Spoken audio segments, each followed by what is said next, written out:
Shalom, Bapak Ibu Saudara sekalian, apa kabar semuanya? Puji Tuhan, kalau hari ini kita dapat kembali berkumpul untuk beribadah secara online di rumah kita masing-masing. Doa dan harapan saya, biarlah firman Tuhan yang kita dengar hari ini menjadi kebenaran yang memerdekakan dan memulihkan hidup kita. Mari kita berdoa bersama-sama. Bapa, kami bersyukur untuk hari yang luar biasa ini. Kami percaya Engkau telah mati dan Engkau telah bangkit dan Engkau naik ke surga. Dan Roh Kudus telah dicurahkan di dalam hidup kami untuk memimpin dan mengajar kami ke dalam segala kebenaran-Mu. Biarlah lewat ibadah online hari ini, kami boleh merasakan persekutuan yang intim dengan-Mu, Bapa. Kami masuki ibadah ini Tuhan dengan hati yang penuh dengan ucapan syukur di dalam nama Tuhan Yesus Kristus. Amin. Selamat beribadah. Tuhan Yesus memberkati. Shalom Bapak Ibu Saudara sekalian. Hari ini saya percaya kita semua sama-sama siap untuk memuji dan memuliakan Tuhan.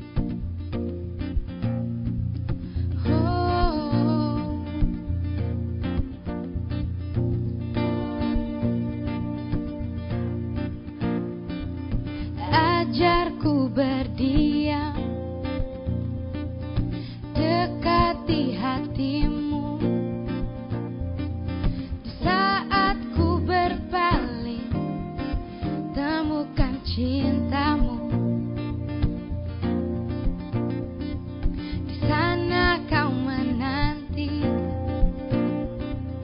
untuk bawaku lagi bersekutu dalam damai yang sejati.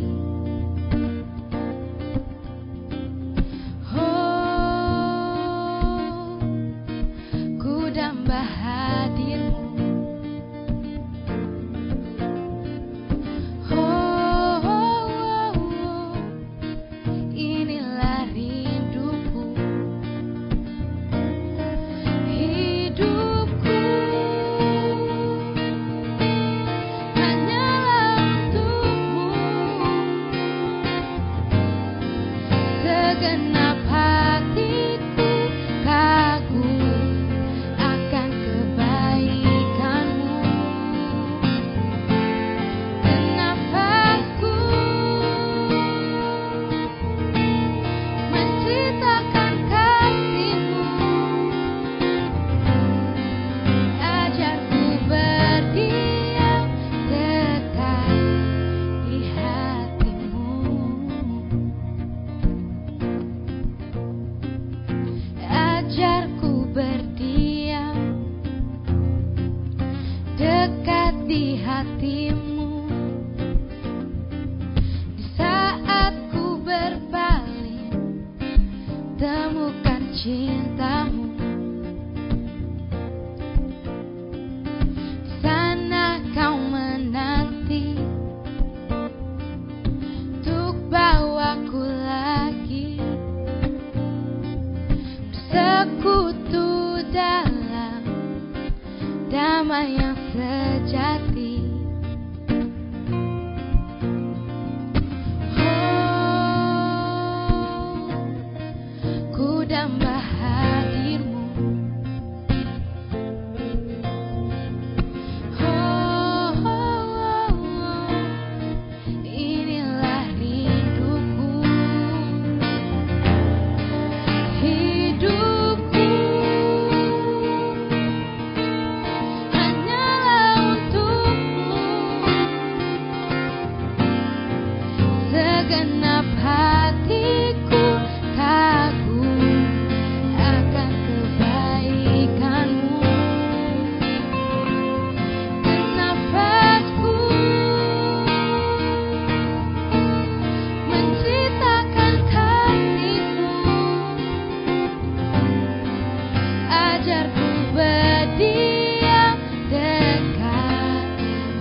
Ajarku berdiam dekat di hatimu.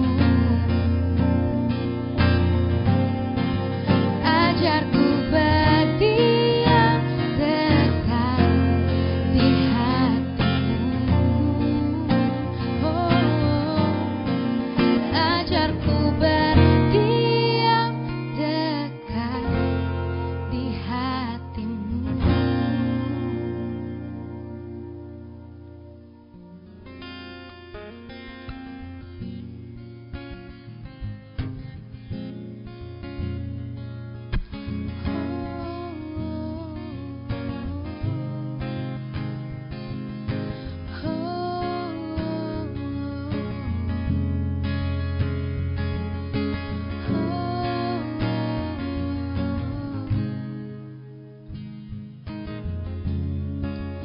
Dekat padamu itu rinduku.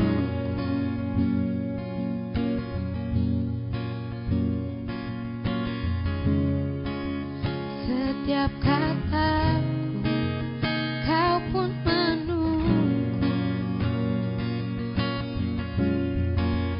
Tak kusangka ku temukan satu kasih yang abadi. Kini ku datang dan ku bawa hidupku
hadir-Mu dalam hidupku.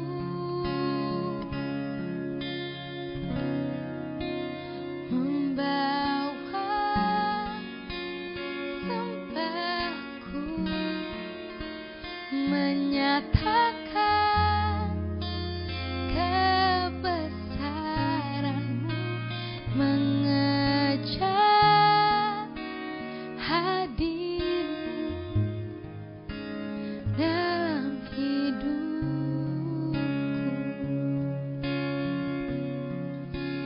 Mengejar hadir-Mu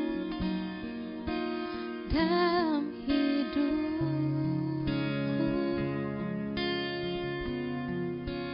Mengejar hadir-Mu dalam hidupku.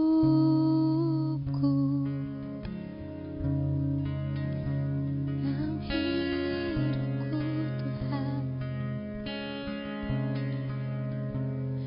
ku butuh Kau Yesus dalam hidupku. Dalam hidupku Tuhan.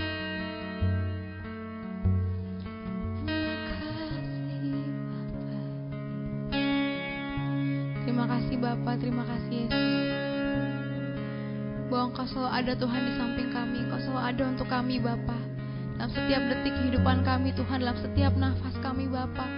Kami ingin selalu mengejar hadir-Mu Tuhan. Kami ingin selalu memandang wajah-Mu Bapa, karena kami sadar kami tidak bisa hidup tanpa-Mu Tuhan. Kalau sebentar Tuhan kami akan mendengarkan kebenaran firman-Mu Bapa. Biarlah Tuhan kami memiliki hati yang siap Tuhan untuk diajar, yang mau bertumbuh Tuhan, yang mau ditegur Bapa. Biarlah Tuhan semakin hari kami boleh semakin serupa dengan-Mu Bapa. Kau berkati hamba-Mu Tuhan yang akan membawakan firman. Biarlah kami sungguh boleh Tuhan diubahkan lewat firman-Mu pada pagi hari ini Bapa. Di dalam nama Tuhan Yesus, haleluya, amin. Shalom Jemaat Victory Church, apa kabar semuanya? Saya percaya saudara dalam kondisi yang sehat, diberkati oleh Tuhan, dan saya percaya Tuhan mengasihi kita semua sehingga kita bisa tetap ada sebagaimana kita ada pada pagi hari ini. Dan saya percaya firman Tuhanlah menjadi kekuatan kita. Firman Tuhan yang menjadi pegangan hidup kita dalam menghadapi situasi apapun. Terutama dalam masa-masa seperti ini, kita tetap bisa berharap pada Tuhan, karena firman Tuhan adalah jaminan hidup kita. Tema kita pada pagi hari ini adalah mengapa masalah yang sama berulang lagi. Bukankah ini pergumulan dari banyak orang ketika mereka ingin keluar dari sebuah masalah? Kita ingin keluar untuk selamanya. Kita ingin keluar dari masalah seterusnya. Tidak hanya untuk 1-2 tahun, tetapi untuk seterusnya.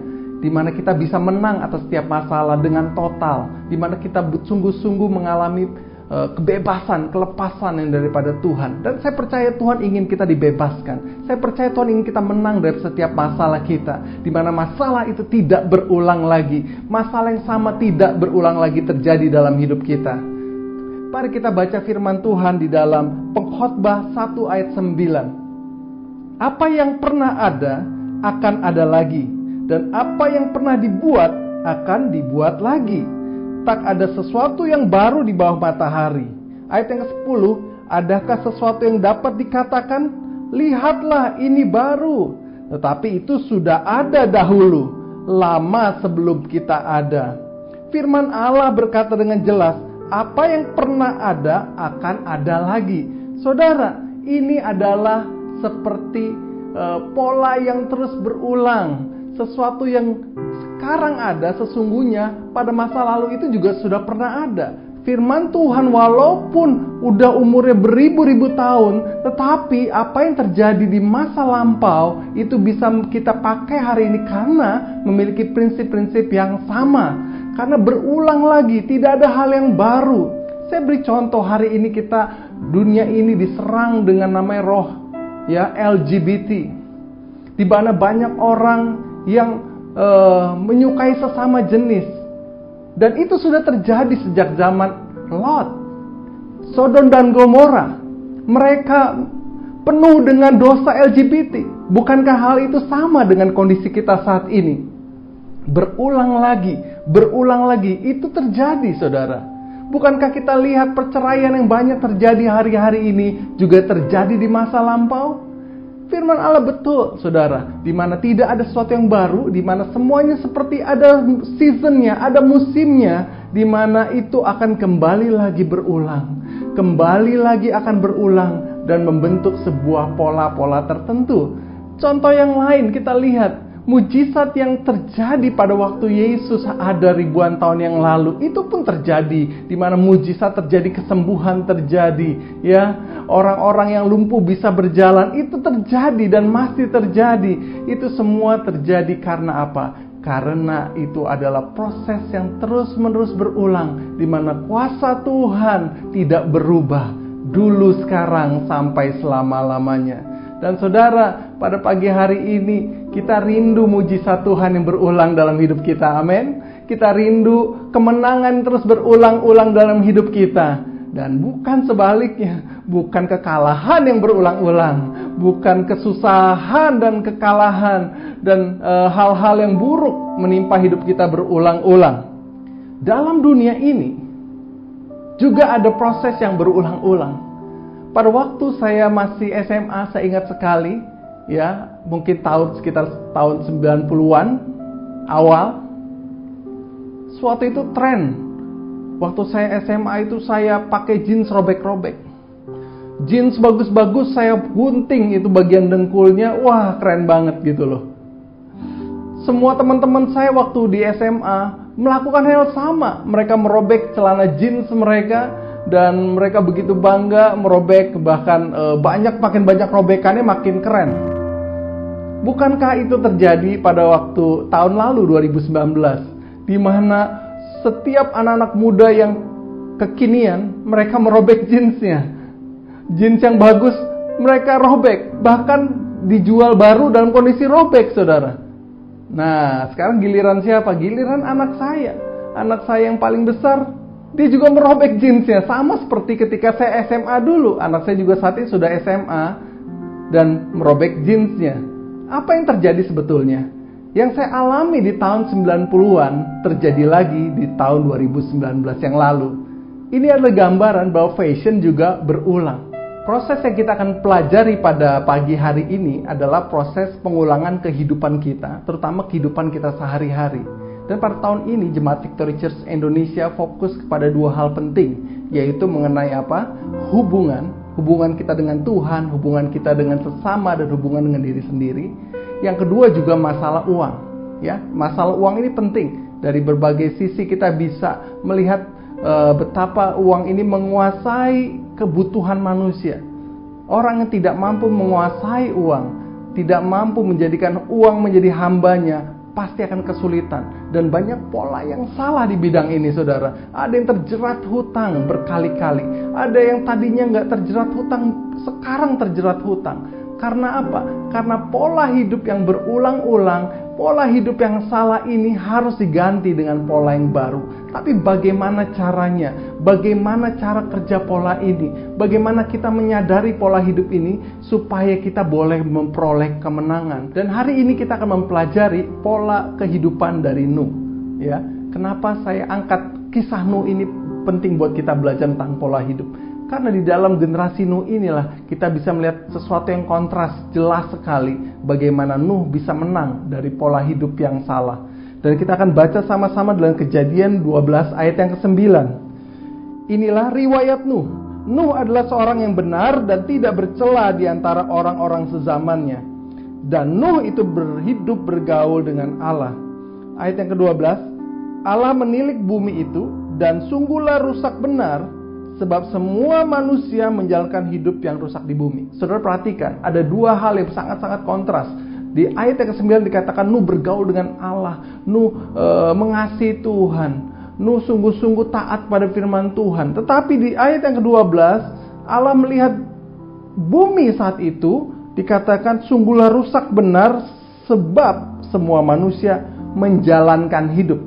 Perhatikan kata menjalankan hidup yang rusak di bumi. Ini menjadi kata penting buat kita pada pagi hari itu, menjalankan hidup. Kata jalan di sini menjadi penting buat kita. Jalan itu saya bayangkan seperti pola. Karena semua jalan yang ada di dalam dunia ini memiliki pola. Ada jalan keluar, ada jalan masuk, ada jalan keluar, ada jalan masuk, ada jalan berputar, dan dia akan ke kiri atau ke kanan. Itu berbentuk sebuah pola-pola yang berulang-ulang. Ini kita mau pelajari bersama-sama, saudara. Kalau saudara perhatikan, pada waktu bangsa ini pertama kali memiliki MRT, ya, begitu luar biasanya, karena pertama kali bangsa ini sekian puluh tahun merdeka, baru hari ini, ya, dalam zaman kita ini kita memiliki MRT. Bukankah saudara yang mungkin pernah naik MRT mengalami betapa mudahnya perjalanan? Dan itu dekat dengan tempat kita berjemaat di Victory Church Indonesia, ya.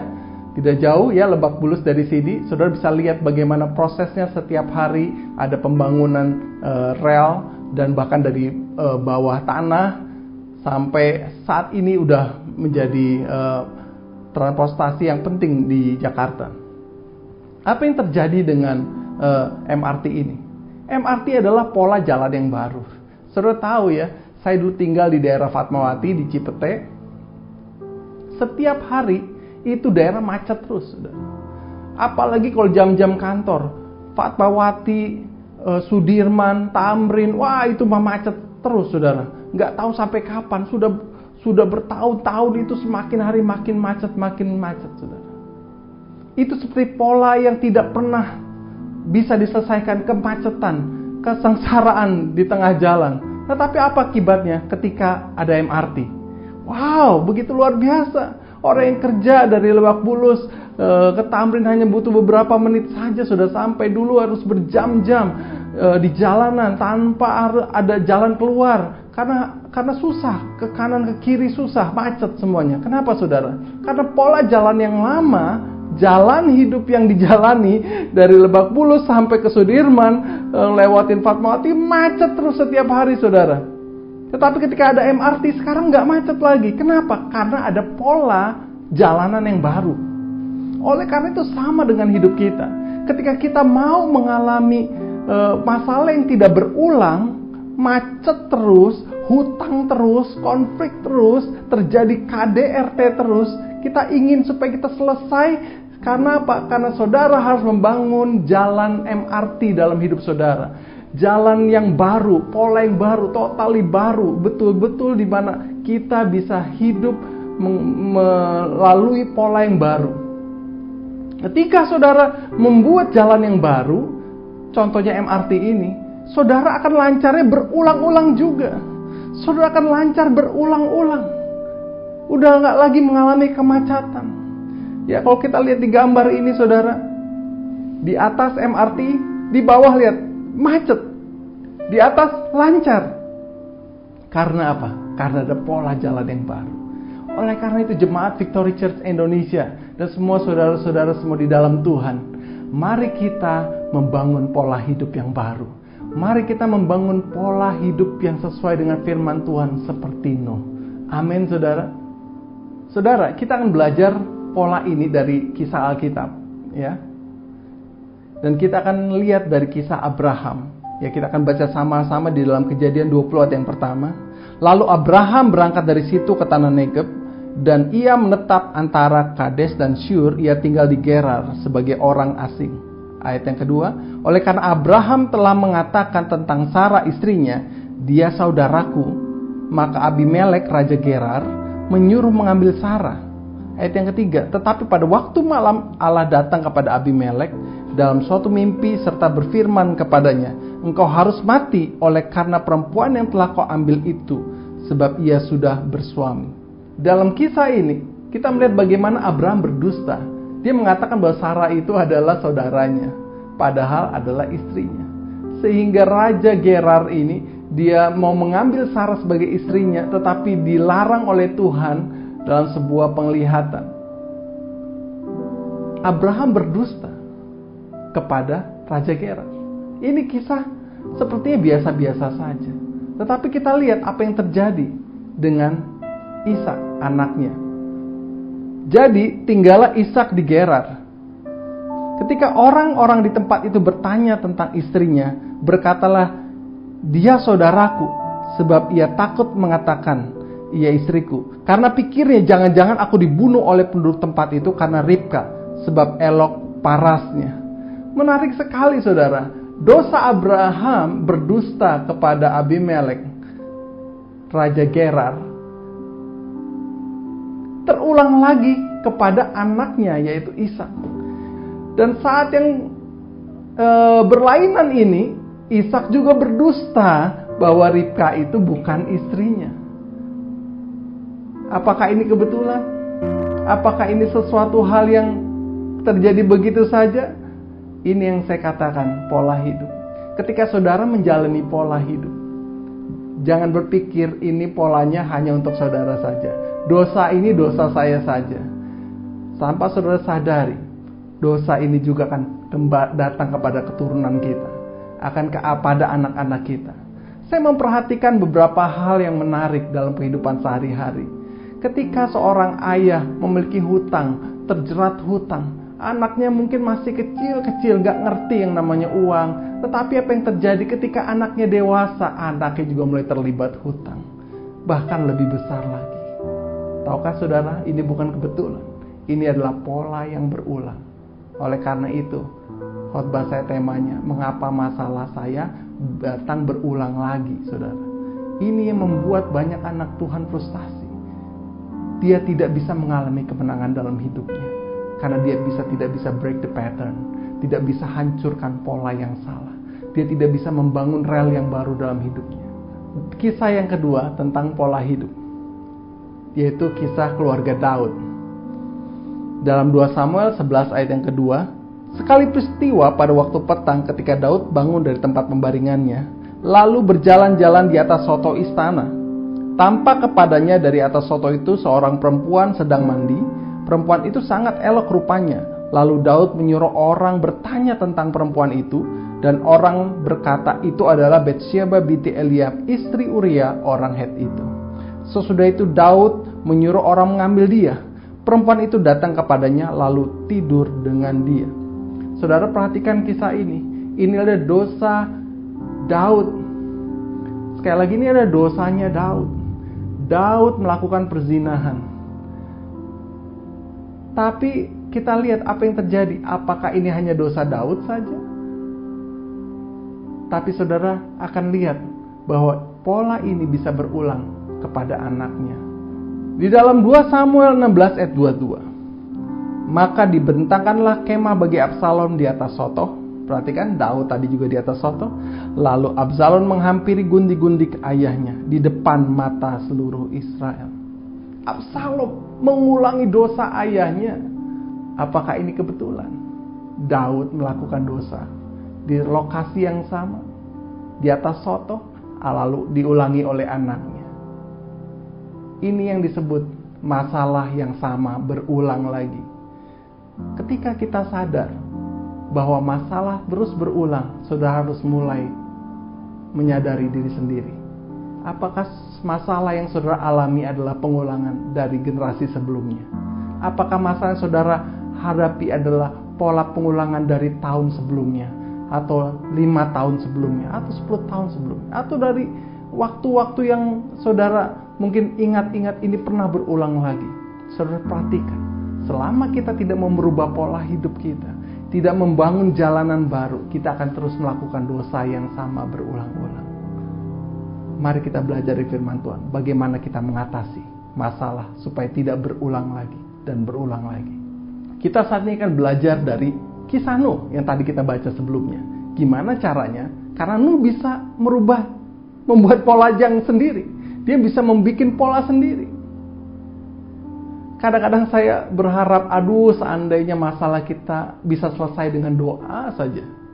Kita berdoa selesai gitu. Saya berharap bisa selesai. Mungkin saudara sedang terikat utang yang besar sekali. Dan saudara berharap, seandainya saja dengan berdoa ini bisa selesai. Sekali berdoa atau 2 kali lah, atau 3 kali berdoa, langsung hutang beres, langsung datang pertolongan, langsung Tuhan membereskan hutang kita. Betapa enaknya bukan?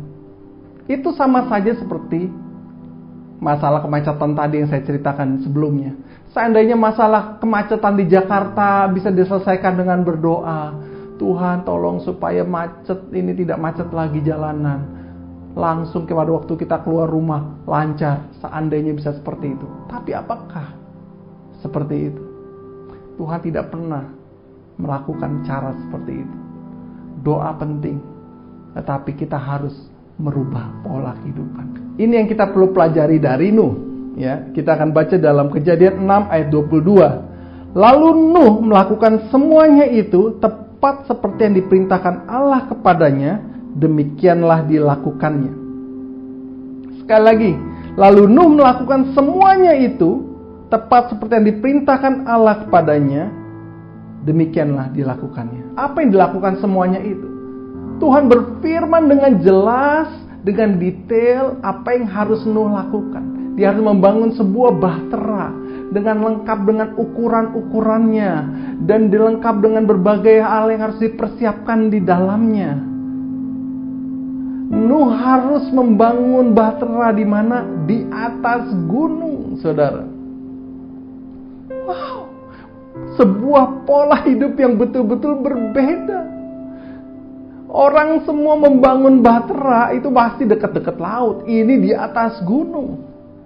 Sesuatu yang di luar perkiraan manusia. Membangun benda yang sangat besar dan sangat-sangat besar di atas gunung. Betapa sulitnya, bukan? Bagi kita mungkin yang ingin bebas dari pola hidup yang berulang-ulang, ada berita yang saudara harus ngerti.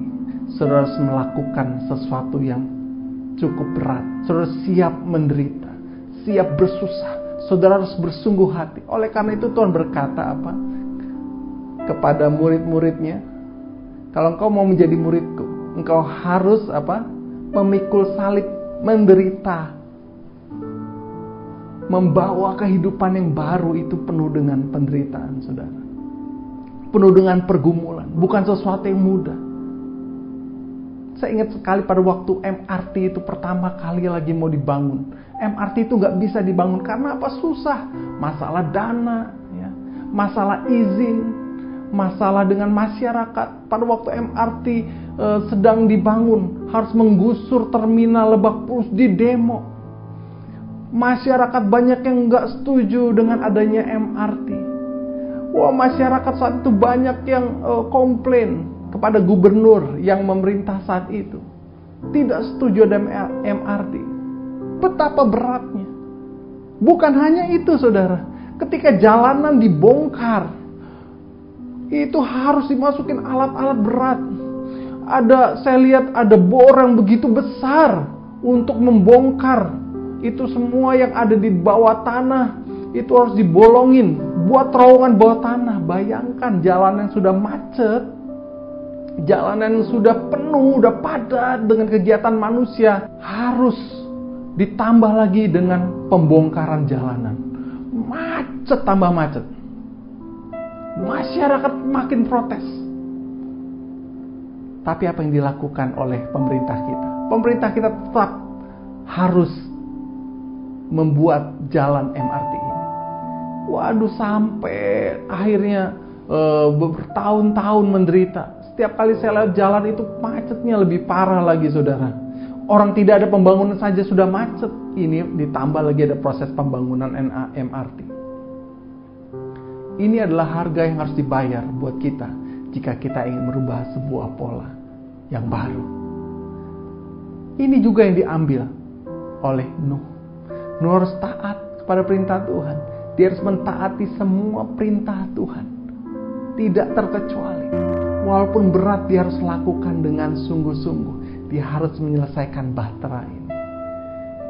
Ingat, saudara, ini bukan hanya untuk Nuh. Ini bukan hanya untuk anak-anakmu. Tapi ini adalah untuk kehidupan setiap orang-orang yang mau diselamatkan. Nuh harus membangun bahtera yang besar untuk binatang-binatang supaya bisa hidup, untuk generasi selanjutnya. Keluarga yang kita bangun itu bukan untuk kita saja dan anak-anak kita, tetapi untuk generasi berikutnya. anak cucu saudara, generasi berikutnya yang akan mengalami kemenangan. Dan kita akan belajar firman Tuhan, bagaimana Nuh membangunnya, bagaimana kita bisa supaya masalah yang sama tidak berulang lagi. Pada kesempatan hari ini saya akan cerita tentang kesaksian dari keluarga kami. Ya, mami saya adalah orang yang dari generasi pertama yang kenal Tuhan. Sebelumnya nggak kenal Tuhan. Jadi kakek saya itu dan nenek saya tidak mengenal Tuhan. Mami saya yang pertama kali, anak pertama yang mengenal Tuhan. Dan ini adalah tentu menjadi pergumulan. Karena rumah ibadahnya sudah berbeda, pasti ditentang. Kenapa harus ke gereja? Kenapa harus mengenal Tuhan? Tapi mami saya mengalami jamahan Tuhan. Dia disembuhkan dari sakit jantungnya. Sehingga dia percaya sekali bahwa Tuhan itu hidup. Tuhan Yesus itu benar. Lalu perlahan-lahan dia ajak adiknya, dia injili adiknya, dia injili orang tuanya, dia injili mereka sehingga mereka semua bertobat satu demi satu, mengenal Tuhan. Pasti ini bukan cerita yang mudah, yang hanya beberapa hari jadi, tapi ini butuh waktu dan ini adalah suatu perjuangan. Dan papi saya juga bukan dari kalangan orang yang berpendidikan tinggi, ya, pendidikannya hanya SD.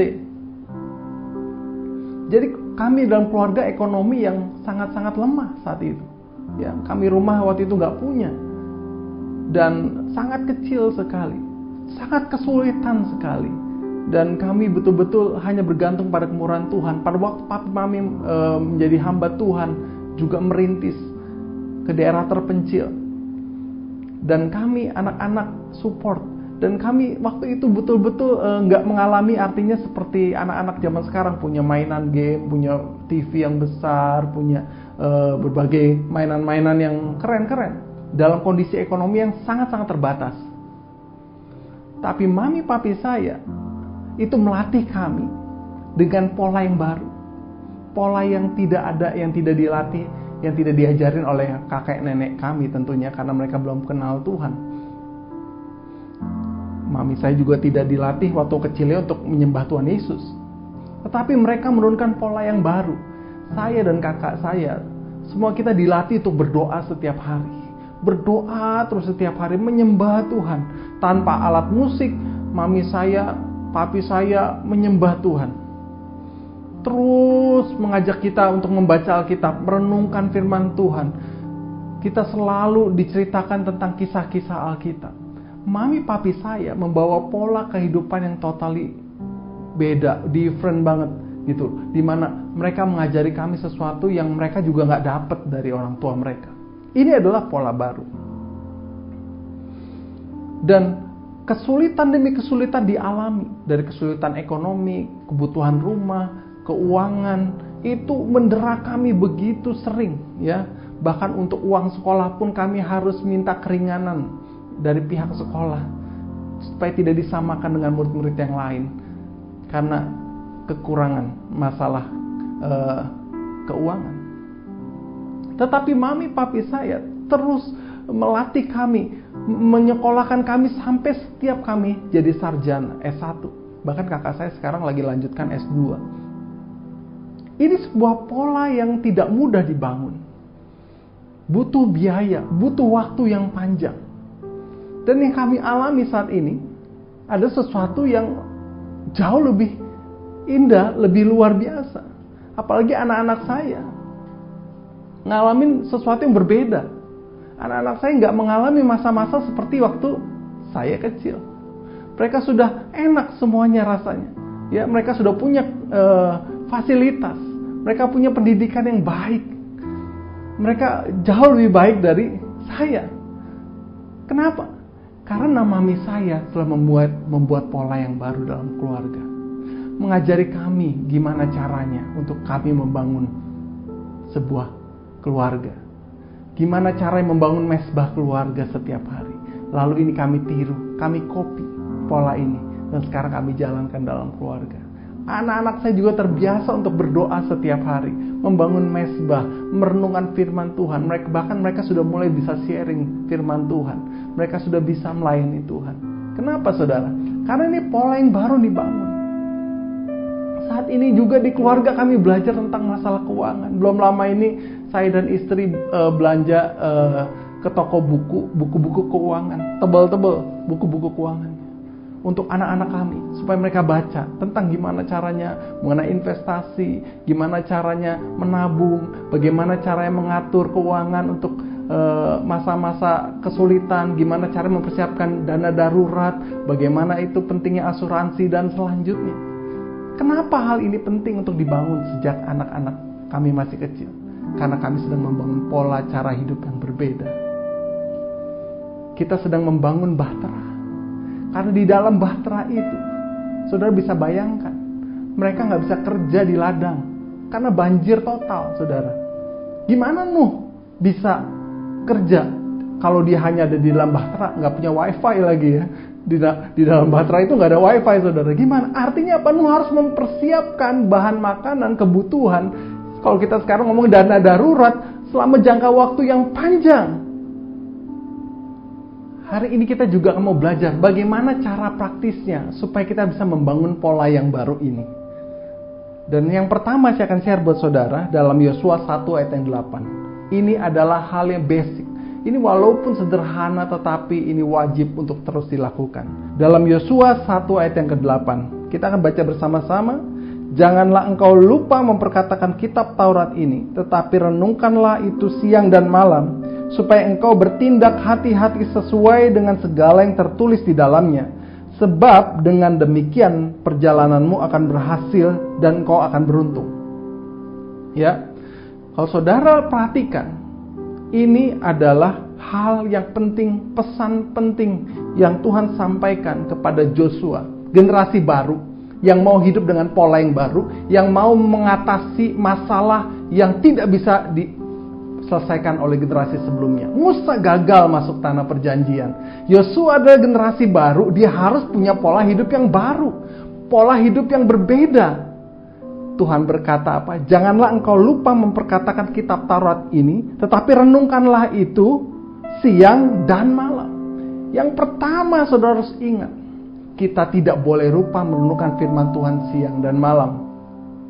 Buat jemaat Victory Church Indonesia, kita sudah 2 tahun ya, kurang lebih.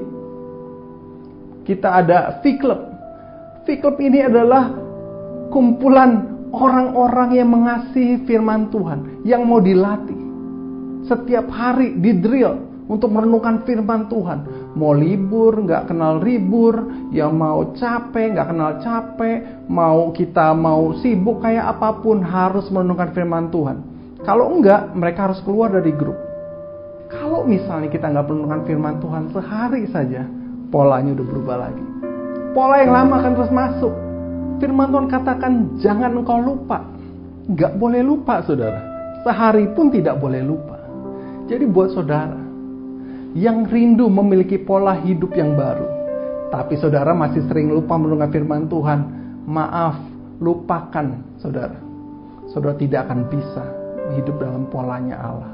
Saudara gak akan mungkin bisa. Karena ini gak boleh lupa. Kalau saudara betul-betul rindu, engkau harus masuk V-Club. Oh saya gak biasa, oh saya gak bisa. Ya, dan itu terserah saudara. Itu pilihan. Tapi buat kita yang mau, aku gak mau berulang lagi ini masalah hutang. Aku gak mau berulang lagi ini masalah konflik rumah tangga yang terus menerus. Mulai taat apa kata firman Tuhan. Jangan lupa merenungkan firman Tuhan siang dan malam. Hal yang kedua yang saya share buat saudara, gimana cara yang merubah pola hidup ini saudara. Ya, kita akan baca firman Tuhan di dalam Ulangan 8 ayat yang ke-6. Oleh sebab itu, haruslah engkau berpegang kepada perintah Tuhan Allahmu dengan hidup menurut jalan yang ditunjukkannya dengan takut akan Dia. Yang kedua, saya akan mau share, ketika orang ingin hidup dalam pola yang baru, saudara harus namanya komitmen. Komitmen. Katakan coba kanan kirinya, komitmen. Katakan sekali lagi, komitmen. Komitmen. Firman berkata, haruslah engkau berpegang. Ini namanya komitmen, saudara. Pegang janji. Nah, kalau suami istri sebelum nikah, itu harus pegang janji. Itu namanya apa? Komitmen. Tanpa komitmen, kesungguh-sungguhan, lupakan saudara bisa ada dalam pola yang baru. Banyak orang ikut Tuhan tuh karena masalah kan? Ketika ada masalah dia ikut Tuhan, cari Tuhan gimana, merengek-rengek pada Tuhan, minta tolong. Tetapi apa yang terjadi ketika dia sudah bisa menyelesaikannya? Dia lupa sama Tuhan. Karena apa? Karena gak ada komitmen. Dia akan balik lagi. Dia akan mengulang lagi masalah yang sama, saudara. Oleh karena itu, mari jemaat Tuhan miliki komitmen untuk berpegang pada perintah Tuhan. Berpegang terus. Ya, di V-Club kita dilatih untuk terus kita ada di dalam komitmen. Kita harus komitmen. Hari-hari ini kita dibatasi pertemuan kita, nggak bisa lagi pertemuan offline karena kondisi pandemi COVID-19. Kita ada ibadah online. Lalu di hari-hari lain seperti hari Selasa, kita ada ibadah, ada seminar, ada webinar yang penting untuk kita ikuti. Saudara harus komitmen ikut. Apapun alasan saudara harus mulai berpikir.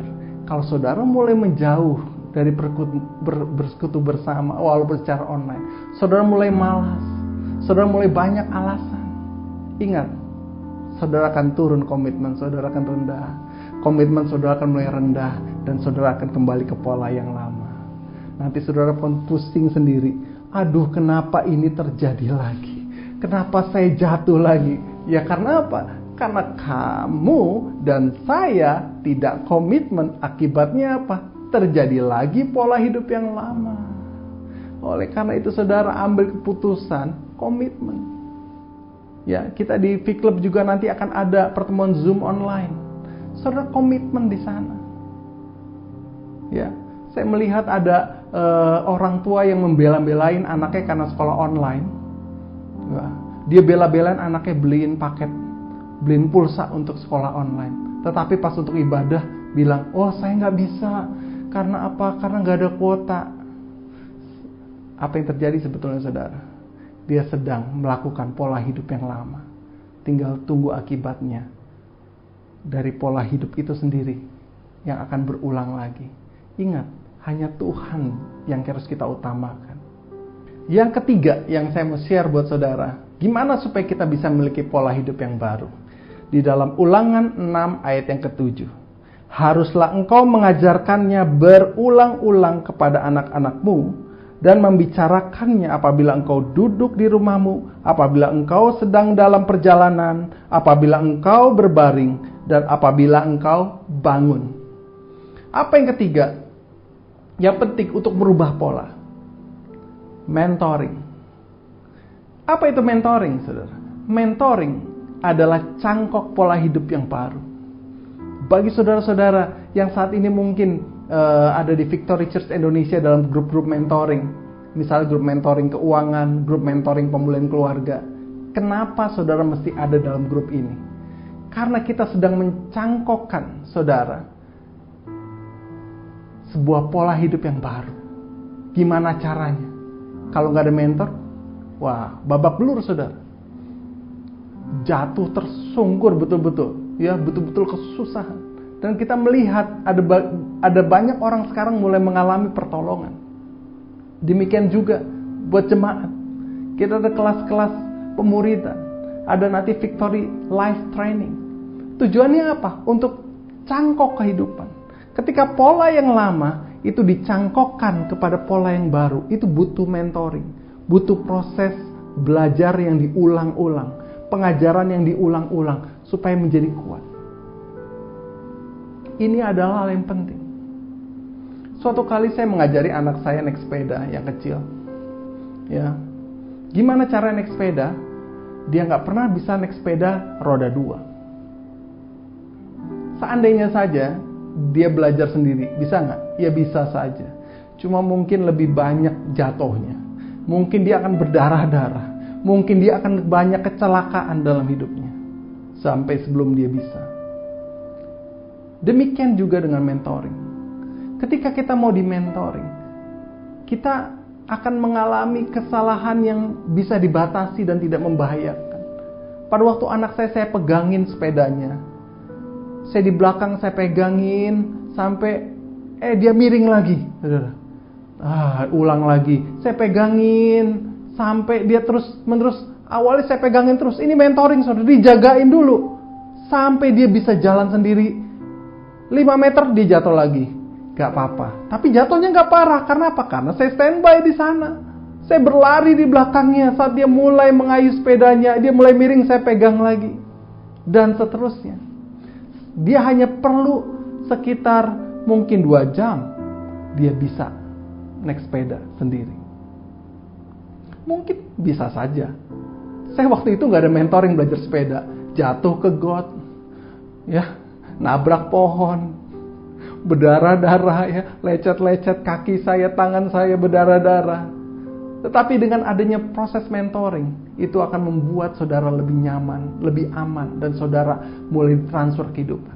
Asal saudara mau taat, asal saudara mau melakukan apa yang disuruh, diperintahkan, apa yang dianjurkan oleh para mentor. Ini disebut juga pemuridan. Yesus memilih 12 muridnya. Ini adalah yang dilakukan oleh gereja seharusnya.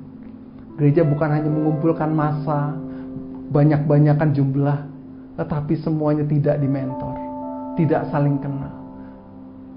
Bagaimana mungkin terjadi transfer kehidupan? Bagaimana mungkin terjadi pencangkokan pola hidup? Ada 3 hal penting di sini yang kita harus pelajari. Yang pertama, jangan lupa merenungkan firman Tuhan siang dan malam. Gak boleh lupa sekali lagi. Yang kedua, komitmen. Ikuti terus, saudara, Zoom online kita, ibadah online kita. Belajari, ulangi, sharingkan. Ya. Yang ketiga, masuk ke dalam program mentoring gereja Victory Church Indonesia. Kalau saudara ada kesulitan, saudara bisa langsung dibantu, bisa langsung didoakan, diberi kekuatan. Kita bersama-sama, kita pasti bisa. Oleh karena itu, saudaraku, untuk merubah pola ini, hanya orang yang bersungguh-sungguh, yang mau membangun ini bersama-sama, untuk menjadikan generasi yang lebih baik untuk anak cucu kita. Ayat terakhir yang saya akan share buat saudara, kita baca di dalam Ayub 17 ayat 9. Meskipun begitu, orang yang benar tetap pada jalannya, dan orang yang bersih tangannya bertambah-tambah kuat. Orang yang benar harus tetap pada jalannya, tetap pada pola yang Tuhan sudah berikan. Mari saudara, saya percaya hari ini kita akan mengalami jawaban dari Tuhan, dari firman Tuhan, untuk merubah pola hidup yang benar, supaya masalah yang sama tidak berulang lagi. Amin.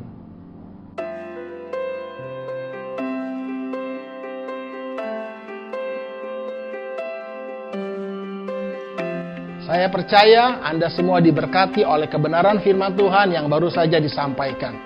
Dan sebentar kita akan memberi persembahan dan persepuluhan, dan ini adalah bagian dalam ibadah kita. Firman Tuhan berkata bahwa pemberian kita adalah benih yang kita tabur dalam hidup kita. Camkanlah ini, orang yang menabur sedikit akan menuai sedikit juga. Dan orang yang menabur banyak akan menuai banyak juga. Hendaklah masing-masing memberikan menurut kerelaan hatinya, jangan dengan sedih atau karena paksaan.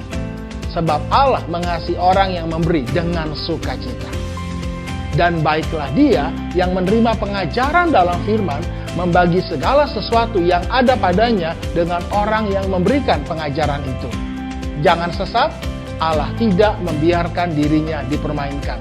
Karena apa yang ditabur orang, itu juga yang akan dituainya. Pemberian Anda adalah benih yang Anda tabur dalam hidup Anda. Mari kita berdoa bersama-sama. Kami bersyukur untuk kebenaran firman-Mu. Kami bersyukur untuk berkat-Mu. Kalau sebentar umat-Mu akan memberi, kami memberi dengan penuh sukacita. Kami memberi dengan kerelaan hati kami yang mengasihi-Mu Tuhan. Engkau berkati setiap pemberian umat-Mu dan juga persepuluhan di dalam nama Tuhan Yesus Kristus. Setiap kita yang percaya bersama-sama katakan amin. Tuhan Yesus memberkati.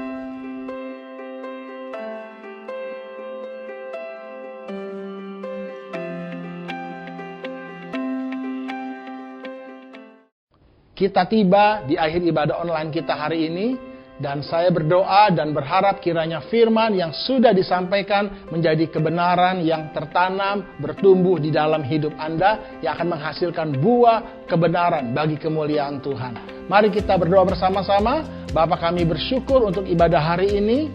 Kami percaya Tuhan, kasih setiamu nyata dalam hidup kami. Lewat kebenaran firman-Mu yang kami dengar, kami percaya dan kami lakukan dengan segenap hati kami. Saudara, terima berkat Tuhan hari ini. Kiranya damai sejahtera Allah yang melampaui segala akal menguasai hati dan pikiranmu di dalam Kristus Yesus Tuhan. Sehingga di tengah badai hidupmu, di tengah persoalan hidupmu, engkau akan tetap naik bukan turun. Engkau menjadi kepala bukan menjadi ekor. Dan kemuliaan Tuhan dinyatakan lewat hidupmu. Dan banyak orang akan percaya dan bertobat bahwa Yesus Kristus adalah Tuhan dan Juru Selamat. Terima berkat Tuhan di dalam nama Tuhan Yesus Kristus. Setiap kita yang percaya bersama-sama katakan amin. Selamat hari Minggu, Tuhan Yesus memberkati.